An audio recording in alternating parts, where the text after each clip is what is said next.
Okay, so welcome. Thank you. Gloom in the Corner, Australian Trinity Tour 2024, over like a year in the making. Yep. On the previous to that, you just did your first European tour with Fit for a King. Mm-hmm. How do the crowds compare to the Australian? That's a good one. They are different. Like, I feel like, with the exception of a couple of places, they are very much like that metal push pit kind of crowd, which we're slowly have kind of gotten used to after touring with Error and In Heart's Wake, because they very much pull the same kind of crowd. Yep.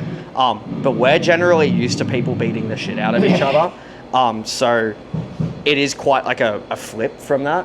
With the exception of Prague, they were pretty, same thing, but like they were quite literally jumping on top of each other at the same time. Yeah. So it was kind of a mix of both. And then Scotland just beat the shit out of each other. Yeah, and like it's extremely hot today, and especially as vocalist, I feel like it's going to be fucked. Oh my god, yeah. Was the weather so much better there? More comfortable on as a stage performance, like sort of thing? Or? Yeah, like it was interesting, really, because like we were prepared to go into winter a little bit, especially being from Melbourne, like. Our winter lasts until pretty much October anyway. Yeah. And so we were kind of okay going into it. And for most of like the German and the rest of those European dates, it was cold, like there'd be snow and stuff that. But it was pretty okay. There were only a couple of days, which I think were Antwerp, Munich, and one other show where they got like fully snowed out. To the point where like there was black ice on the road and stuff like that. Did you have to miss any show? No, we made it happen. And like the snowfall was so high that they closed down public transport. But that being said, you get to the UK and you step off the bus in the UK and it's pretty much Melbourne winter weather. Like it was all sitting around like 10 or 12 degrees and we were all used to that. It's fine. And it was kind of funny because like all the American dudes stepped off the bus and they're like, oh my god, it's so cold. And we're like, we feel right at home. Yeah. So I know Tuck is related with you guys. Like, I know he's manager, but is he like just an American thing or is it like as a whole? Like, it's as a whole. Yeah. Yeah, it's as a whole. We've been working with him since, I want to say 2021. And he's been looking after us from across the pond, and it's been fucking awesome. Yeah. So, yeah. And then I'm assuming that he had a part to play in getting you guys on to that headline show? Yeah, he pulled out the... Yeah. Hey, bring my band on tour kind of thing. Yeah. That's so Please. Good. Yeah. No, it was good to like actually like sit down and properly like hang with him and tour with him and everything like that, and it definitely strengthened the relationship because like we met him when he came down to... For the Metalcore Snitches? Yeah. For the Is that the first tour. time you guys met in person? In person, yeah. Yeah, right. Yeah. So, but like being in a bus for like a month with him definitely solidified that relationship a lot better. So, the first time I met Tuck, how I found out about it was, it must have been like through an Instagram thing of you guys. But when they came to like, I'm a big Fit for a King like fanatic. I went to like every single like Brisbane thing because they did a side show. They did a Sunny Coast show and a Brisbane show. That's right. I remember they did the Melbourne show. But yeah. And we were at the Sunny Coast show, and we end up bonding because one of so outside the venue, have you played at 11 Dive Bar? No. No. So pretty much like the back door is like out to open to the public. Like everyone's like there and everyone's gonna like, oh my god, it's the band. Yeah. Okay. And Tuck's walking around and one of my mates is like, you want a joint? And then he just starts smoking with us. It's like, yes. Yep, that sounds exactly like Tuck. Sure. Very unapologetically Tuck. Yeah. The first time I ever saw you guys, so we're at the zoo at the moment. The first time I ever saw you guys was what's the date today? It was like a year and a week ago. No, 2 years and a week ago. It was like January 16th, Void Division. Yeah. Yeah. And I saw you guys and like, I'd never heard of you before, and I'm so judgmental on bands. Like, it takes a lot to impress me. Yeah. But I see them all anyway, and I just like I'm the one. I'm like crossed standing up the back. Yeah. I'm like Jace from what we did on the weekend, just out the back, and like this is shit.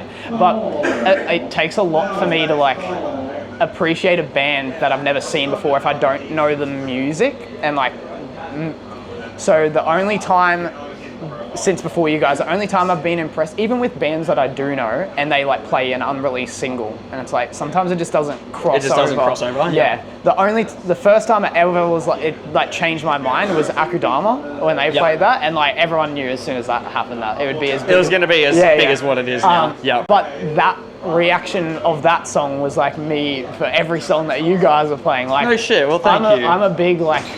I love a bouncy riff. I love electronic production in it, and like, even orchestration. Like, it complements so well. Like when "Bleed You Out" came on, I was like, "This is the fucking best thing ever." And then, Behemoth. So yes, of course. You've been playing that for how long? Even before that show, were you playing? I think the first time that we played it would have been the headliner show back after COVID. Far out. Yeah, and like that was that Void of Vision show was a really interesting show for us as well, because it was originally meant to be an entire tour, and all of the dates got axed because people got COVID or like restriction laws were changed, which is a very big one down in Melbourne for anyone who doesn't know. Like when we played the Melbourne show, like people were literally cattle gridded, like they had fencing up so that people could stand there, and they weren't allowed to mosh or anything like that. Yeah, we had a few sit-down gigs. Yeah, see, Brisbane didn't give a fuck by the time we went. So that was like the first like proper show that we had since like our headliner show. Yeah. I think from memory, and yeah, it was fucking. I don't think you got the recognition you deserve. There's like, well. But now it's changed. Now you're the headliner. Now we're the headliner. Oh, how the tables have turned. So Behemoth being like, was that one of the first songs complete off Trinity? That was actually one of the last. Yeah, right. Yeah. I say that, but like a lot of the songs and like the settings of the songs and the story and stuff like that will very much change over time. New Order was a huge one as well. Like New Order pretty much got completely overhauled. Story-wise or instrumental-wise? Bit of both. Yeah. Bit of both. But instrumentally completely overhauled. Yeah. And Behemoth was probably one of the last ones that was done in the same kind of vein. There's probably one section from the original version of the song that's in there. But that song had been sitting around for, I want to say like 4 years or so. And then I was just like, I got the 9-string out. I'm like, nah, this needs a complete overhaul. We need something fun. We need something bouncy. Yeah. So. Is there a reason why that wasn't a single? Because you had played it a lot. I mean, technically it was a single, because it was the single on release day kind of thing. Yeah. But like, it was originally going to be like the single week before, but unfortunately with the way that like the planning of the music videos and everything rolled out, it kind of got pushed to day of release. So originally Ronin was meant to be the day of release one.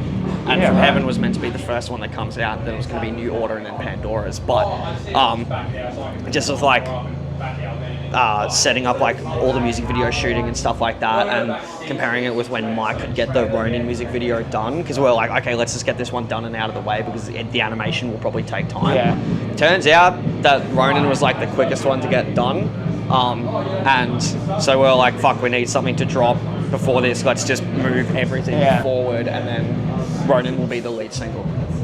And so I've only this week, because I knew that this was happening. Like I know a lot of like background stuff, but not storyline stuff. And it was like this week where I sat down and listened to Fear Me front to back while reading the PDF that you've written up. And like I'm there, especially like that's your first like stuff released. Like if I was to listen to it not knowing a storyline, I'm like, a lot of this stuff isn't for me. Yep. But the fact that like it's story driven, it's a different way to digest it, and it's like I'm hooked now. That's and even listening to like Trinity, I'm like, I can't listen to it. I can't read the lyrics or pay attention to it because there's spoilers now, and I'm invested in this story, especially with is it like Soul of Angels, where that's the first time that is mentioned. Honestly, I can't breathe. Pull me close. And then now, when I heard that, because I'd heard From Heaven to Hell way before that, I'm like, that sounds so familiar. What is going on? And then I'm like,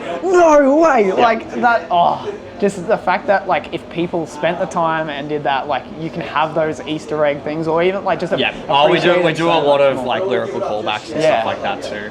Do you write the instrumentals specifically for the story? Because obviously there's emotional parts in the things. Yeah, and I feel like that it kind of comes in tandem a little bit.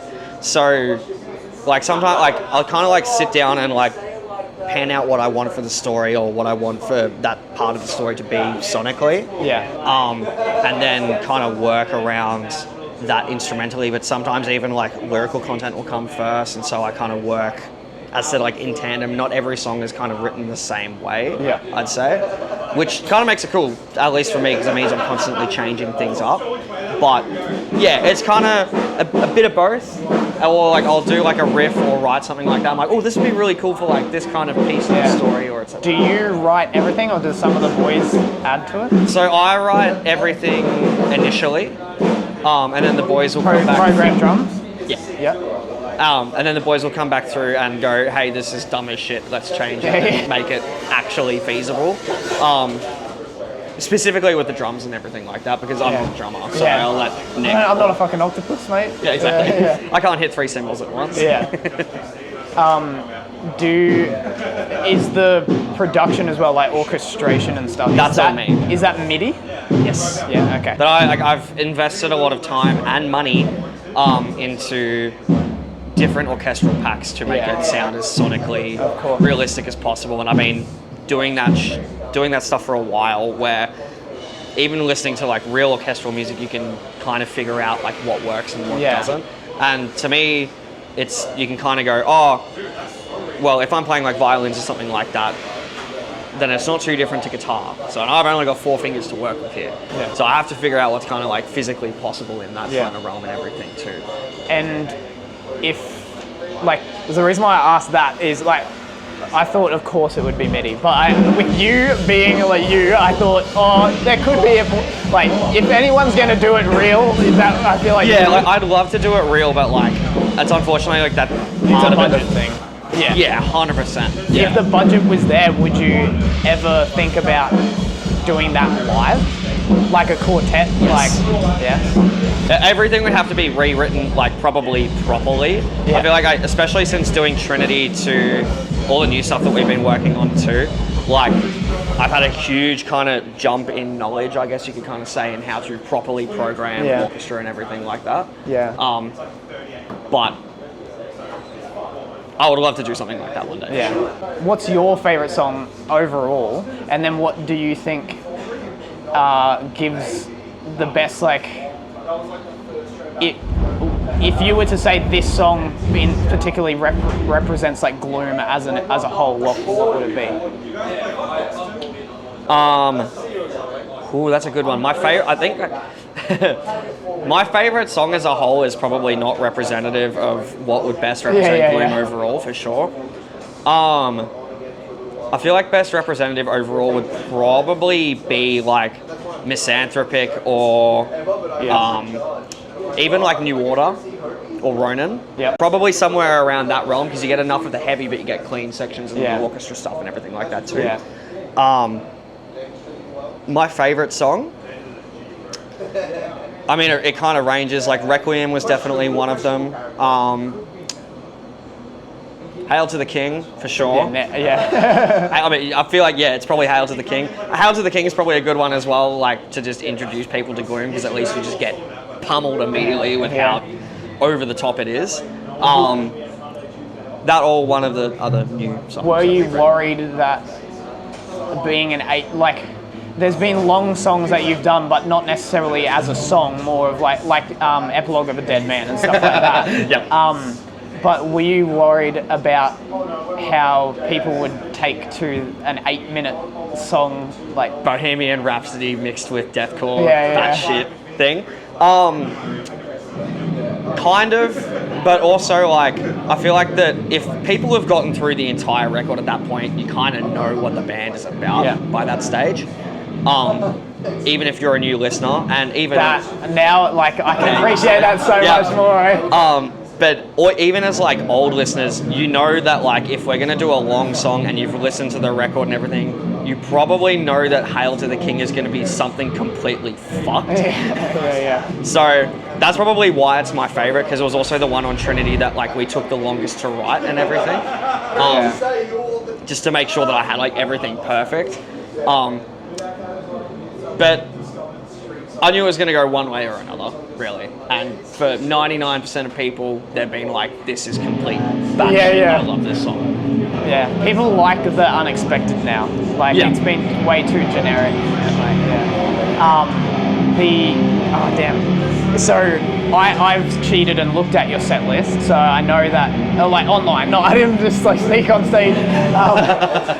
So I obviously play Hail to the King last tonight. Yep. How difficult is it?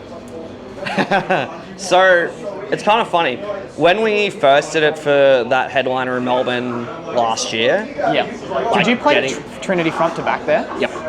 How many features like real? Because obviously Monaco. Mon couldn't do it. We got Bounty from Elysian, get up for Ronan. We had Monica from The Last Martyr, get up for her spot in Black Rot. I got Nat Smith from Loon to get up for Clutch, because he's the one that does the Scottish accent at the end of Clutch, so it felt fitting for him to get up and do it. And he got up and did it in a kilt. So it was even better. That burnout drift straight away, like that intro to into Clutch is so sick. So much fun. Actually, Clutch is another good one that's my favourite too. Who else did we have? And then we had our friend Nathan Duke do the end of Hail to the King, do Joe's part, Joe's part, because he does the voice of King Bafako on the record. So he's the one at the start of like From Heaven to Hell and Obliteration Imminent and all that stuff, and the one that does like the big monologue section in that. Okay, so I'll hold on to that little bit, but difficulty of Hail to the King live. So from the first time you played. When we first started doing it, it was very much like, oh my god, this thing is a fucking monster. Especially after doing like Gatekeeper and Nor Hell of Fury.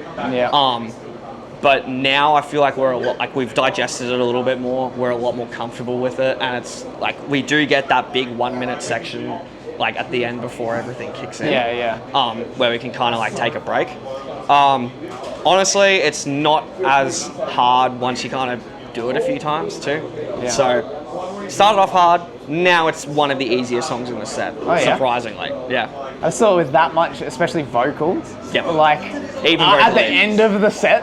Even vocally at the end of the set. Like surprisingly, I'm like, oh, this is easy. Like songs like Behemoth are hard. I'd say harder because it's just non-stop the entire time. When we did Gravity, that song sucked.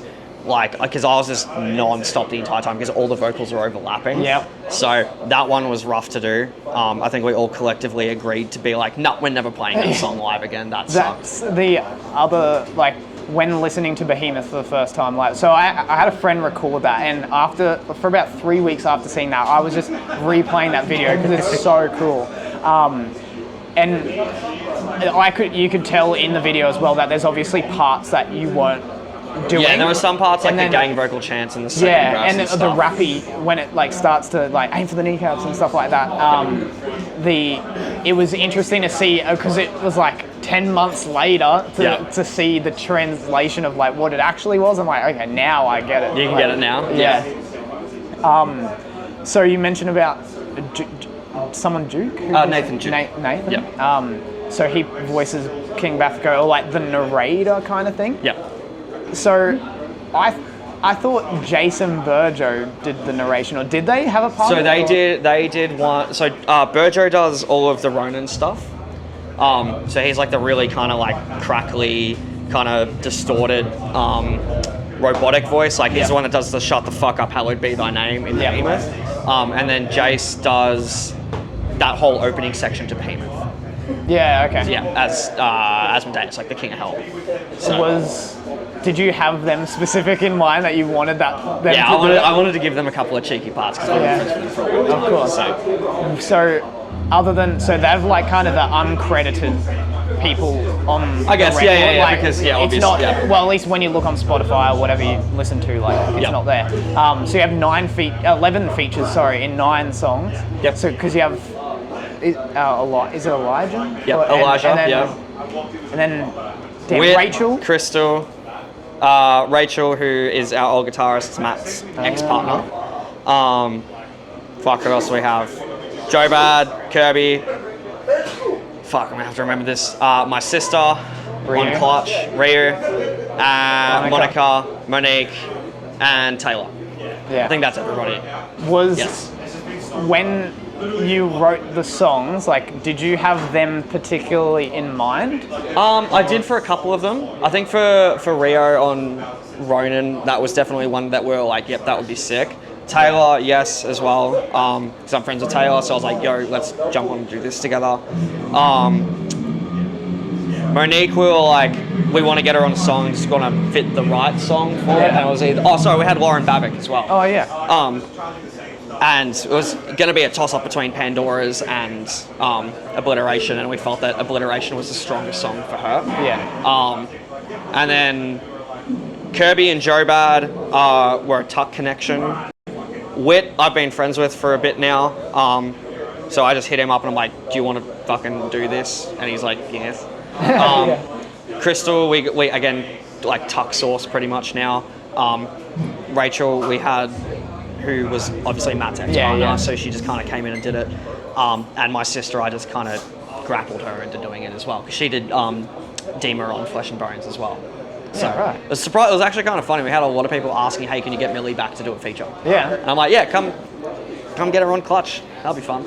Is there someone who you wanted but couldn't get? Yes. Yeah? Yes. I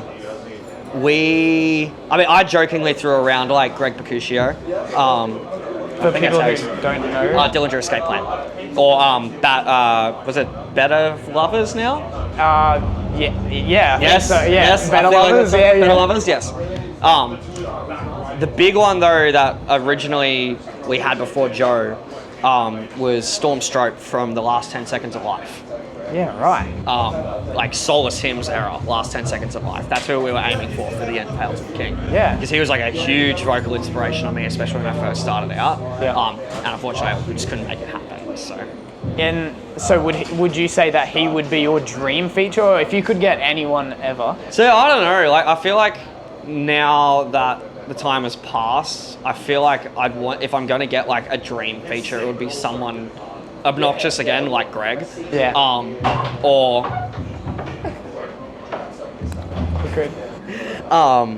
like Gerard Way or someone like that. Yeah. Or M Shadows from Avenged Hell Sevenfold. yeah. So a couple of memes, because you are a memey band. How successful was the Fist of Doom shirt? Very successful. Yeah. I'm not going to say numbers or anything. Yeah, I regret successful. not buying one. Damn it. Yeah. I saw that and I'm like, yes. That's so good. Even just walking in public and people just reading it like, what the hell are you going? It's just the Pepe slap for me. Yeah. I'm like, that's really kind of what made it funny. And then what I have screen recorded this because I thought it was so good. On a Q&A you did, someone mentioned, when are you playing the WAP cover? And then you had done a Warfare WAP remix. So much report that big Mac truck, find this lyrical raw. Make it clean, let me scream. I don't cut it, make it steam. I don't cook, I don't clean, but let me tell you, I got this ring. Gobble me, swallow me, drip down inside of me, quick. Jump out, but you let it get inside of me. I tell them where to put it, never tell them where I'm about to be. I run down on them before I have a nigga burning me. Yeah. WAP fair. Was that? Did you make that just for that reply, or had that been a thing for a while and they knew about it? I think Brownie originally asked me about it because it was right when WAP came out, I think, and it was really, really, really popular. Yeah. And I kind of just did it because, again, it was like all of the Ultima stuff came out during lockdown and I didn't have anything better to do with my time. So I said, fuck it, I'll make this for fun and games. And would we ever do it live? No. Everyone would love it. It would be sick. So I dove deep. I found for when Flesh and Bones came out, you did an AMA, so it was like 5 years ago. Yeah. That feels weird to say, doesn't it? Yeah. There was like a lot of storyline questions and things like that.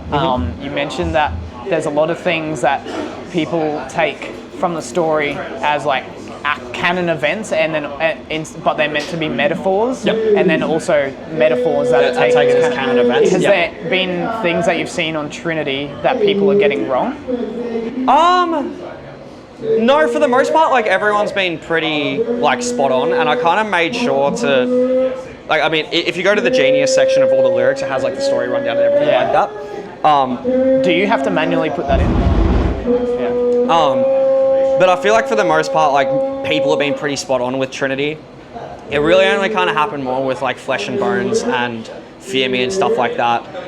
For people who don't know, like I've pretty much come out and said that most of the story from Fear Me has been incorrect, just for the character of Jay purposely telling the story wrong. It also gives me a very easy way to retcon things that I don't necessarily like about the story, which is a very big thing for Fear Me. Like, I wish I did it differently kind of thing. From a story perspective and otherwise. But no, I feel like they've been pretty spot on with Trinity. Would you say, so with you now, like, have obviously changed some things about Fear Me, which I don't know yet, I'll figure that out.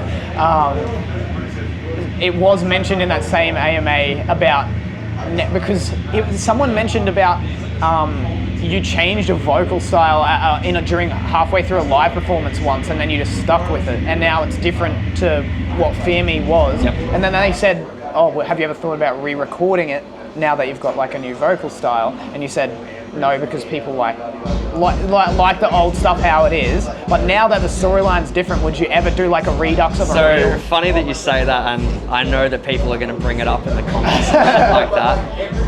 One of my other lockdown projects was also going through and re-recording, I need to finish it, but re-recording all of Fear Me, and not just re-recording it, rewriting all of it too. Far out. So it's pretty much like if Fear Me was done in the style of Trinity and Flesh and Bones and Ultima, because it's a lot closer to what we sound like now as opposed to Fear Me. And people have been asking for Fury since I ever talked about it or posted about it on Twitter. But yeah, it's pretty much like all that new vocal style. Even like, because we play Jay tonight, like I ripped all of the orchestral stuff from that and put it in the set tonight, and all that fun stuff. So yes, I do want to. Yeah. Whether or not I legally can. Where are we? So, what's the time? I don't know. Okay, it's I'll fine. move this one up. No, it's fine. That's pretty much like, now that they're starting to play, like I'm pretty much wrapping up. But I'll end on a fun one. If you could get any, they have to be alive. But with Gloom playing a show, what 3 bands would be your dream lineup? And Gloom is playing, so like 4-band set. I would say, for me personally, have to be active bands, yeah? Yeah. Okay. Well, I can say this actually because they just announced at a reunion show, Dillinger Escape Plan. Even with Dylan on vocals. My Chem, Avenged Sevenfold. I don't care if we're opening, I don't care if we're headlining. Like, it would actually be really cool to see like who would come out on top on that one. But those are probably my 3. Okay. Thank you very much. Thank you, boss. Thanks for watching. Thank you for watching.